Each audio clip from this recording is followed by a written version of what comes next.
Welcome back, everybody. It's been a long time since I've made a video because we're in a new house now, and one of the nice things about this new house is it's a bigger garage.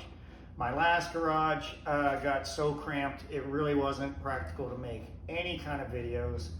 Not only that, I was probably a little bit short on good content to make a video on, but today I definitely have something that I want to put on the channel, and that is I need to take my tail light off of my Sidecar Fender, and in the process of doing that I'm going to remove the whole wheel off of the Sidecar. So that's what our video is going to be today. I didn't see any videos like this on the internet in general, so I thought this would be a good idea. So here we go.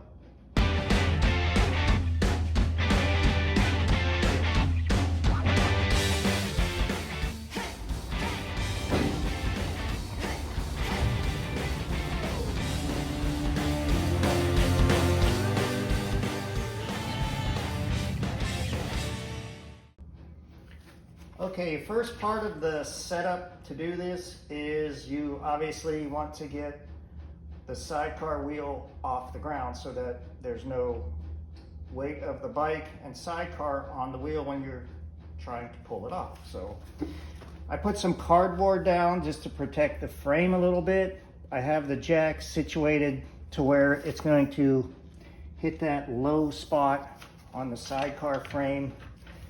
And so now we're just going to slowly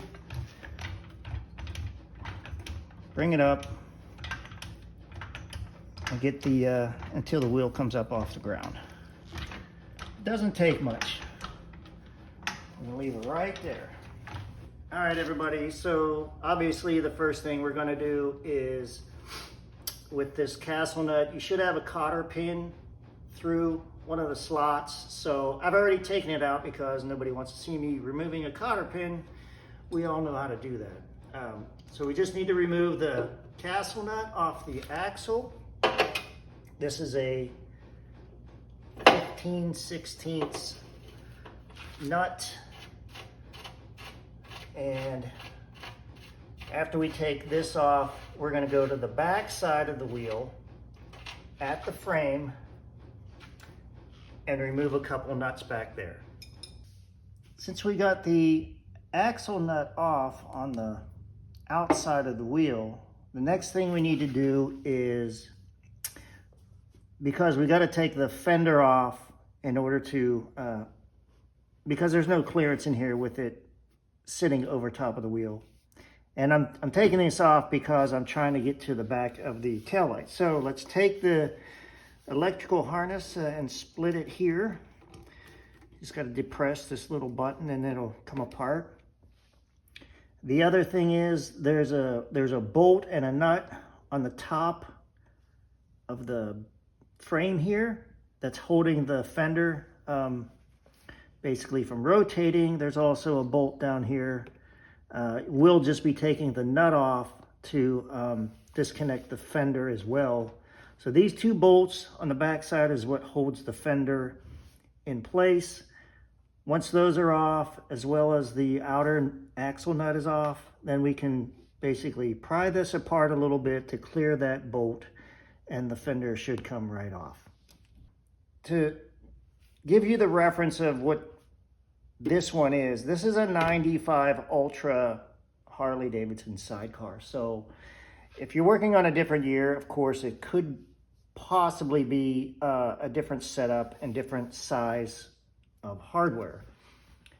This 95 has this top bolt holding the fender bracket is a 9/16 bolt head and nut. Probably best to just get a open face wrench on the back side, get a short ratchet on the front. Once it's loose, probably spin it off by hand. Get that out of the way. A little stiff still.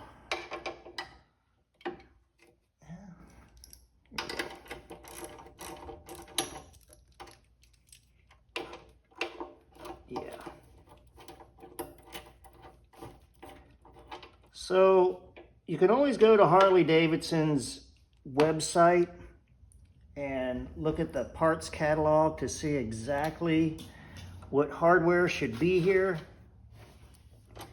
This one had a washer under the head of the bolt with an internal star washer, and underneath there was nothing underneath the nut. I think there was supposed to be another washer underneath the nut, but I can always replace that. I'll look at the parts catalog to see exactly what that was supposed to be. And now we're gonna do the large nut down here. And this is again on this being a 95, is a 15/16 nut. The fender's already moving around a little bit. Probably could get a ratchet in here, but I'm trying to maybe give you an angle where you can see what I'm doing still. And with a ratchet, it kind of maybe blocks a little bit more. But get that loose.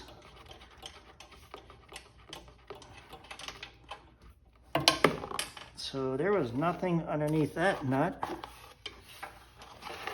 Just a nut.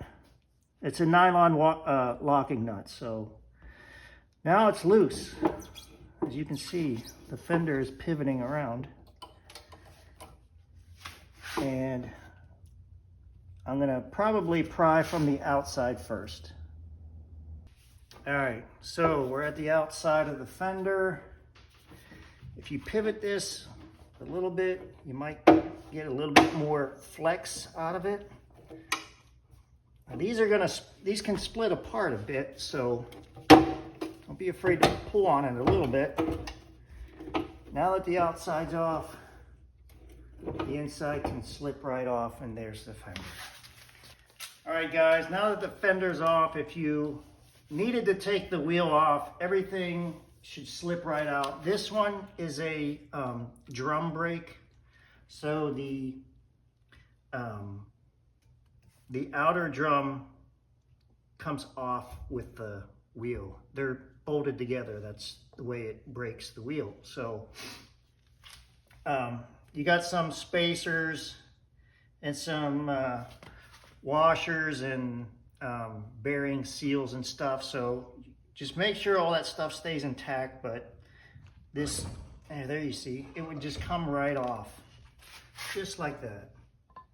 And just always kind of be sure to catch anything that might fall out, you know, and keep everything oriented the same way so that when you put everything back together, you're not going to have any bad alignment of